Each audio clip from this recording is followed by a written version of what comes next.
Oi, está no ar mais um Contraponto. No programa de hoje o assunto é alienação parental. Sabe aqueles relacionamentos que acabam e deixam mágoa e ressentimento?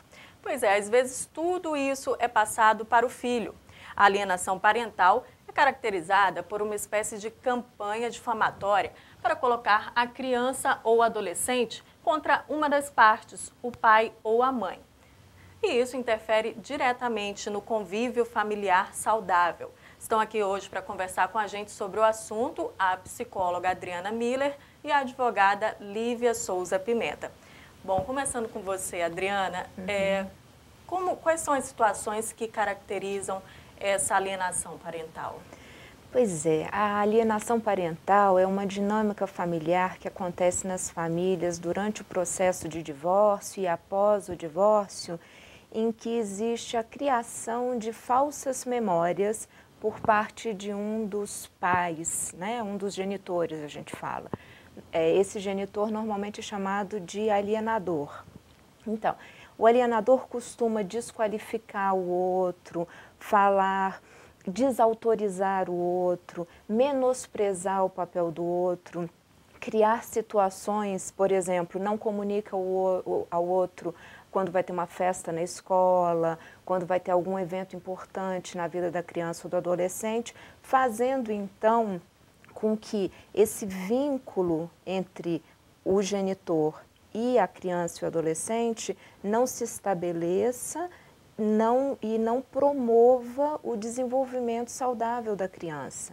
Então, por isso que a gente precisa tomar muito cuidado, ter muita atenção com essas situações de alienação parental, porque elas realmente são prejudiciais nesse vínculo pais e filhos. Certo, então só para deixar claro para quem assiste a gente, o alienador é aquele que comete a alienação, pode ser o pai ou a mãe. Isso. E o alienado é aquele que seria a vítima, digamos, da história, a outra parte que está sendo vítima daquela campanha que o outro faz de dizer que não gosta da criança, que não dá atenção, enfim, é isso? O alienador pode tanto ser um dos genitores, ou o pai ou a mãe, como também algum parente ou alguma pessoa que tenha responsabilidade sobre aquela criança e adolescente. Então, às vezes é um tio, um avô, enfim. O alienador é a pessoa que vai criar essas histórias fantasiosas, vai manipular a história, manipular a verdade, para que o vínculo da criança e adolescente com o outro genitor enfraqueça, para que a criança rejeite a presença do outro, para que a criança não sinta esse vínculo afetivo com o outro genitor.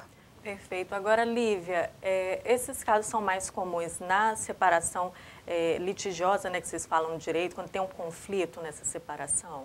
Sim, o natural é que a alienação parental configure na separação litigiosa, né, no divórcio litigioso.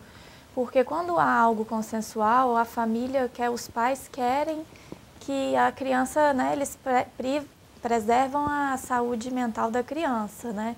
Quando há litígio, eles estão ali numa disputa, numa vingança, muitas vezes com um, com o outro, e não estão muitas vezes pensando na criança. Então, o natural é que ocorra num divórcio litigioso, a alienação parental.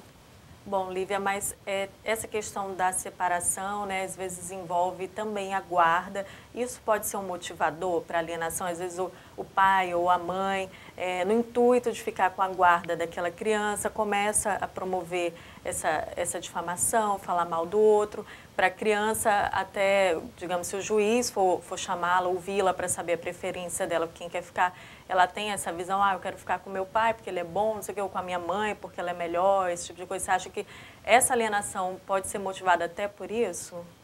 A guarda seria o ponto principal da alienação parental, porque a disputa da guarda do genitor com a genitora é o que vai levar a um querer alienar o filho, né, que não deixa de ser um alinhamento, né, da conduta do filho, para poder evitar afastá-lo do genitor, do outro genitor, com o intuito de querer ficar com a guarda. Por isso que é interessante que haja a guarda compartilhada. Mas assim, o natural tendo a guarda unilateral, ele tenta afastar o outro genitor da criança para poder impedir que haja essa convivência. Uma coisa interessante nisso que a Lívia está trazendo é a questão dessa disputa que existe, né, entre os pais com relação às crianças. Normalmente, os divórcios que chegam a ser litigiosos, eles envolvem muita mágoa e envolvem um sentimento de vingança mesmo. Então, nesse momento, o que acontece? Aquele genitor alienador, ele está usando a criança como um meio para atingir o outro, como um instrumento de vingança. Em todas as situações nas quais uma criança, uma pessoa, um ser humano é usado como um objeto e não como um fim legítimo, então, nessas situações, a criança, o adolescente, o ser humano se sente violado. É aí que a gente considera um abuso, porque nós somos seres humanos. Então, vamos voltar para a situação dos pais e das crianças. As crianças têm que ser o fim desse casal. Tudo que eles vão fazer é em prol da saúde, do bem-estar, da proteção, do desenvolvimento saudável dessa criança, desse adolescente. Qualquer situação que configure utilizar essa criança não mais como um fim, mas como um meio para vingança, a minha mágoa, colocar a minha mágoa para fora, ou manipular uma situação, está errado e vai causar prejuízo emocional, psíquico na criança. Isso daí acontece por causa do enfoque da disputa conjugal. Né? Isso tudo que a doutora Adriana está falando. Se o enfoque está sendo na briga marido e mulher e não no bem-estar da criança, acaba que é aí que entra a alienação parental, que vai ser observada nesses casos. Né? Porque, tem um detalhe importante nisso que a Lívia está falando. Quando a gente entra na questão do divórcio, a gente está falando de um casamento que terminou. Então, terminou uma relação conjugal. Se tem filho, a relação desse homem, dessa mulher, desse casal, continua sendo uma relação parental. Eles para sempre vão ser pais dessa criança, desse adolescente, desse jovem, desse adulto, vão ser netos desses netos, vão ser avós desses netos que vão nascer. Então, essa relação parental, ela não termina nem com um divórcio litigioso, consensual, qualquer nome que se dê. Então, é importante preservar essa relação dos pais com a criança, mantendo um vínculo afetivo saudável que promova na criança a noção de que ela é amada, querida, protegida, de que o bem-estar dela e o desenvolvimento dela vai ser mantido. Exatamente. O que os pais têm que entender é que a relação conjugal apenas que acaba. A relação parental, como a doutora está falando, é para sempre. Então, eles têm que ter esse cuidado com o que vai ser a vida da criança a partir do divórcio. Agora, tem umas situações extremas, né, do pai ou da mãe que sequestra o filho, né, ou a filha, leva para longe mesmo do convívio e a criança é criada como se não tivesse uma daquelas partes, né? Isso daí certamente vai trazer traumas muito grandes, né, para o desenvolvimento. Às vezes ela acha que o pai morreu, tem situações dessas, né, o pai ou a mãe já morreu, não se explica o paradeiro, e às vezes ela vai descobrir já adulta, e isso aí deve gerar uma série de traumas, né, Adriana? A gente considera a alienação parental dentro dessa ideia de que um dos genitores vai criar falsas memórias, ou seja, a história de vida é tão manipulada que a criança não sabe mais qual é a história real. Então, é isso. Às vezes, conta-se que um dos genitores morreu, por isso você não vai mais encontrar com ele ou com ela, né?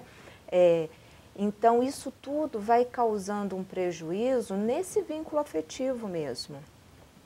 Em algumas outras situações, o vínculo não é qualificado, ou seja, não tem um estímulo de uma das partes para que se mantenha aquele vínculo. Por exemplo, ai, a tua mãe é uma pessoa tão legal, vai lá ficar com ela, ou a vovó é tão legal.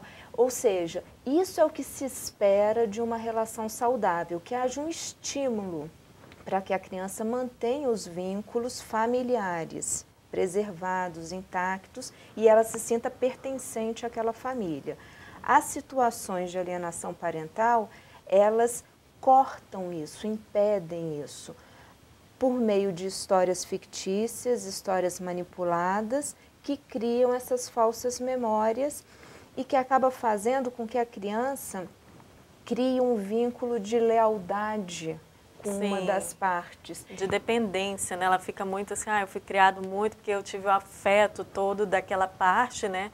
E como se o outro não fosse importante naquela criação, né? Até a figura da outra parte fica... E na hora que descobre que aquilo não era verdade, se sente absolutamente culpado. Então a gente está falando de uma alienação parental na infância que tem um reflexo na vida adulta super prejudicial, porque não é irrecuperável, é um tempo que não tem como, é um tempo perdido. Não volta, né? A infância não vai voltar. A infância não volta, a adolescência não volta, e quando esse adulto percebe que foi manipulado, que viveu uma mentira esses anos todos, ele se sente muito culpado, o filho. O pai, a mãe, o que foi alienado também, porque o que a gente está falando? De um vínculo que foi rompido. Perfeito. E isso tem reflexos muito A doutora Adriana ruins. qualificou bem o guardião ideal, que seria aquele genitor ou genitora que estimulasse o convívio com o outro, né? No caso de uma guarda unilateral. Esse seria o guardião ideal para que a criança não tivesse todos esses problemas psicológicos de uma possível alienação parental. Isso é interessante. O guardião ideal é esse. Agora, eu acho que essa situação ela se configurou tão comum em algumas situações, né, de divórcio, da separação, que o próprio ordenamento jurídico trata da alienação parental, né, Lívia? Sim, em 2010 foi criada a Lei de Alienação Parental, que foi criada para qualificar o que seria alienação parental, né, quais são os casos, as penalidades, a forma, as perícias utilizadas no juízo, e teve muita importância para poder abrir os olhos para a população de que existe casos de alienação parental, apesar de sempre existir, mas agora tem uma nomenclatura, alienação parental. Então a lei tem uma grande importância em ter entrado agora no ordenamento jurídico, né? Um pouco recente ainda, nós estamos ainda encaminhando para algo mais forte, mais de fácil detectação ou que impeça que aconteça, né, com tanta frequência. Exatamente. Né? Medidas paliativas, né, com acompanhamento psicológico seria muito importante. Perfeito, Lívia, Adriana, a gente vai fazer uma pausa rapidinho no contraponto. A gente está falando hoje sobre alienação parental. A gente volta daqui a pouquinho no segundo bloco, eu espero você.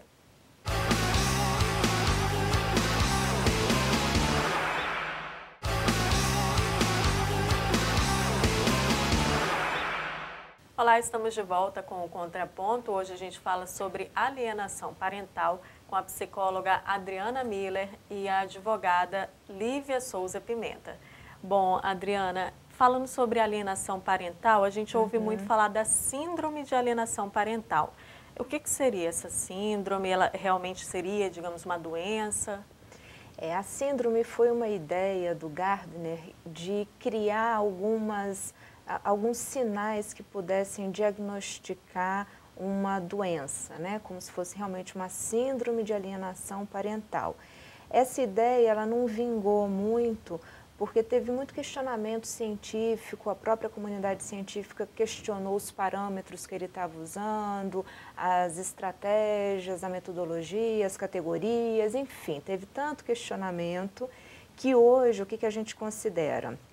A alienação parental, ela não está catalogada como doença, portanto, ela não é doença, ela é considerada um abuso psicológico que um dos pais comete ou pratica com os filhos em relação ao outro pai, prejudicando o estabelecimento desse vínculo afetivo entre os dois. Então, é considerado mais um abuso psicológico. E por conta disso, às vezes, a criança, o adolescente ou mais adulto, já quando ele se reconhece como vítima dessa alienação, ele tem que ter um acompanhamento. Isso, aí acaba tendo, porque como o alienador, ele vai criar essas histórias fictícias, ele vai manipular a história de vida daquela criança, daquele adolescente, acaba que é como se a pessoa de repente percebesse que todo o conhecimento que ela tem dela própria não fosse verdade. Então ela fica perdida. Isso lá na juventude, na vida adulta. Ela olha para trás e fala assim, ok, então, por exemplo, esse meu pai ou essa minha mãe que eu achei que tinha morrido, está vivo. Olha só, né? Eu tenho uma outra história aqui. Então, ou que eu achei que não gostava de mim, sempre me amou, ou que eu achei que não estava nem ligando para mim porque não ia nos eventos na escola, não participava comigo de ir aos no aniversário, né? E a pessoa tem o alienador, que não tá, né? exato. Chama para passear e o outro diz, ele não pode. Está dormindo, está com febre, né? Não está querendo. Então, isso claro que gera na pessoa, quando ela finalmente descobre que a vida dela foi construída em cima de uma falsa história. Isso gera realmente um prejuízo mesmo. A pessoa, então, precisa de um acompanhamento para conseguir organizar todas essas informações de uma forma construtiva. Certo. Agora, Lívia, a gente falou sobre a lei da alienação parental, né, que começou a valer em 2010. Ela qualifica a alienação parental como um crime? A lei, que é a Lei 12.318 de 2010, ela não tipificou a alienação parental como um crime. Porém, ela determinou sanções, penalidades ao alienador, no caso de configurada alienação parental. Por exemplo, a lei fala de advertência ao alienador, nos casos mais brandos. Também fala de multa. Ela fala também da ampliação da convivência familiar para o alienado, que é o que sofreu a alienação. Também tem hipóteses do juiz determinar a fixação da residência cautelarmente, né, até que se volte à situação normal. A lei fala também, um dos casos mais graves, é a perda do poder familiar do alienador, que é o que inicialmente tinha a guarda. Além de perder a guarda, ele perde o poder familiar, de influenciar, de ser responsável na vida das crianças. A regulamentação também passa a ser ampliada de visita. Isso aí é uma tentativa de reverter o dano que já foi causado, né? Quando há configuração da alienação parental. Então, para reverter o dano, o juiz tem essas alternativas para poder assegurar o direito da criança, o melhor interesse da criança. Isso é uma coisa interessante, né? Quando a lei ela vem, ela sim pode reverter um dano, né? Promover uma participação de quem foi alienado, né? Criar esse vínculo de novo, amenizar, né? Amenizar esse prejuízo todo. Agora, também eu acho importante porque alerta para o alienador que isso não vai ficar impune. Exatamente. Porque como é uma mentira, como é uma história manipulada, é muito importante que esse alienador, porque ele está agindo por vingança, por mágoa, às vezes até porque não dá conta de lidar com a própria ansiedade. Então, o filho vai visitar o outro genitor e fica ligando o tempo todo para saber como é que está, e chorando em prantos, né? Ou seja, uma manipulação mesmo. Essas penalidades podem ajudar a reverter o caso, né? Do alienador perceber o que ele está fazendo, exato, que é mal para a criança, né? Para o filho, às vezes, sem perceber. Então, assim, as penalidades podem ser uma forma de promover voltar ao convívio natural, normal, evitar que tenha futuras alienações ou que cessem de uma vez, né, nos casos mais graves. Que haja de forma preventiva. Eu acho que preventiva. A melhor coisa seria, mais do que essa lei ser punitiva, ela precisa ser punitiva, mas seria muito bom que ela promovesse a consciência de pais e mães do real papel deles na vida dos filhos. E os dois têm um papel importante, né? Muito Diga-se de importante. passagem, né? Os dois têm que ter a participação. Exato. Né? Sabe como que a prevenção veio agora? Com a lei da guarda compartilhada, porque é de Sim, 2014. Você acha, Lívia, que isso ajudou mais a evitar essas questões de alienação, tendo os dois, né? Muita gente encara a guarda compartilhada como se fosse, você vai ficar 2 dias na minha casa, 2 dias no outro. Não, né? É compartilhar todas as decisões. Exatamente. Né? A lei da alienação já foi um passo importante para identificar a alienação parental. Mas a lei da guarda compartilhada, que é mais recente ainda, de 2014, veio para inovar ainda mais isso e diminuir os casos de alienação. Porque a partir do momento que você tem uma guarda como regra, que hoje é regra, a guarda compartilhada, a dificuldade de um pai alienar, né, contra o filho, contra outro genitor, é maior porque a guarda, a responsabilidade são equilibradas. Os filhos, a responsabilidade dos pais com os filhos estão assim no mesmo patamar. Então não tem nem assim disponibilidade de estar falando do outro, porque os dois cuidam juntos, não é um unilateral, um vai cuidar e o outro só visita, aí a mãe não quer que visita, o pai, e acaba configurando essas falsas memórias.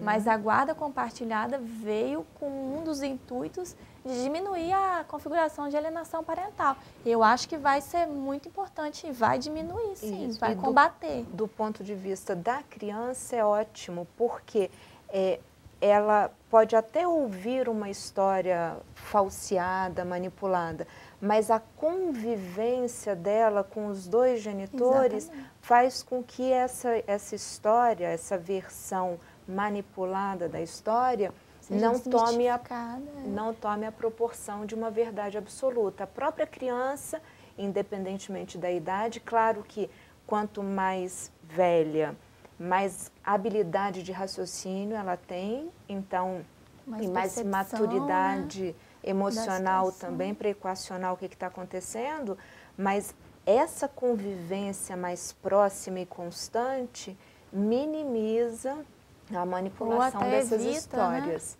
Né? Isso, então, a própria criança. É um ganho. A sociedade, a criança principalmente ganha. E a família também, né? Porque há algum tempo a própria lei do divórcio, a preferência da guarda era da mãe. Né? E acredito que por isso também a figura da alienadora ficou muito com a mãe durante um tempo, né?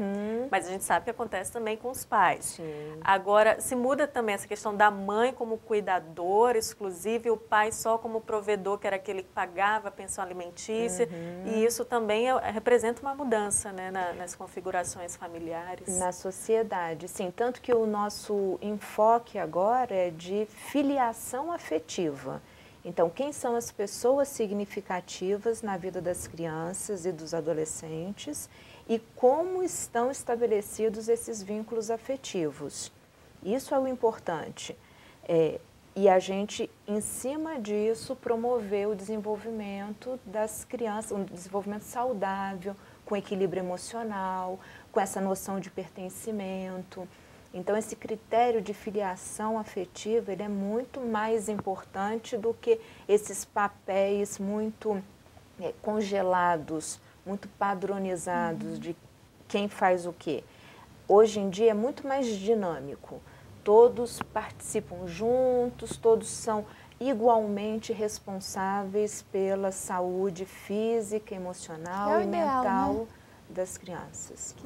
Que é sempre o ideal, né? Que haja participação dos genitores, dos dois, ou dos que criam, e não só de um, quando haja um divórcio, que passa a tomar conta ou ser responsável, o outro só paga, né, a pensão e esquece da criação, né? Então, isso seria o ideal para a criança, porque o foco é a criança. O importante é prevalecer, que na verdade é princípio constitucional. O bem-estar a proteção da criança, integral da né? criança, o melhor interesse da criança que deve ser atendido. Agora, então, se esse é o foco de toda essa questão, exatamente, né? Agora, falando do ponto de vista de aplicação dessa lei, que a gente falou da lei da alienação parental, é complicado para o judiciário, né, acabar configurando realmente que se trata de alienação parental. Uma vez você vai ouvir um lado, ele vai dizer uma coisa, vai ouvir o outro, vai dizer uma coisa, fica um contra o outro, né? Como que faz para se chegar a alguma conclusão? Nesses casos, é assim, no caso de você tentar configurar se há alienação parental ou não, Normalmente o alienado que vai procurar a justiça, né, para falar que está sofrendo de alienação parental do que está com a guarda normalmente. Então, assim, nesse caso é interessante o apoio de uma equipe multidisciplinar para que o magistrado possa chegar a uma conclusão se há ou não alienação parental, que seria o apoio de psicólogos, psiquiatras, assistentes sociais, para chegar ao mais próximo da certeza de que houve ou não uma alienação parental. Perfeito. Bom, gente, o nosso tempo está chegando ao fim, mas eu queria deixar assim uns segundinhos finais para vocês falarem as considerações de vocês finais sobre esse assunto. Começando com você, Adriana. Pois é, eu acho importante a gente considerar que a criança ela precisa ser o maior beneficiário de toda a configuração familiar. Então é muito importante que os pais e os familiares promovam um ambiente seguro, de respeito à criança, de respeito mútuo, mesmo que eles estejam separados. Que a criança seja o ponto comum desses pais e que o desenvolvimento dela aconteça de forma saudável. Ou seja, zero de alienação parental. Isso não pode entrar na pauta de nenhuma família. Perfeito. Lívia? Exatamente, o foco vai ser sempre o melhor interesse da criança. Então, assim, a lei surgiu para ajudar na penalidade, na configuração dos casos, mas assim, o importante é que os pais tenham conscientização para que nem chegue a acontecer isso, que a guarda seja motivo de compartilhamento e não de divisão, né, de disputa. Isso, o foco então tem que ser a proteção do melhor interesse da criança. Perfeito, muito obrigada a vocês duas, a Adriana Miller, psicóloga, e também a Lívia Souza Pimenta, advogada, que esclareceram muitas dúvidas hoje sobre alienação parental aqui no Contraponto. Agradeço também você aí de casa que acompanhou o programa com a gente. Fique ligado e acompanhe sempre a TV Alice, canal Cidadão.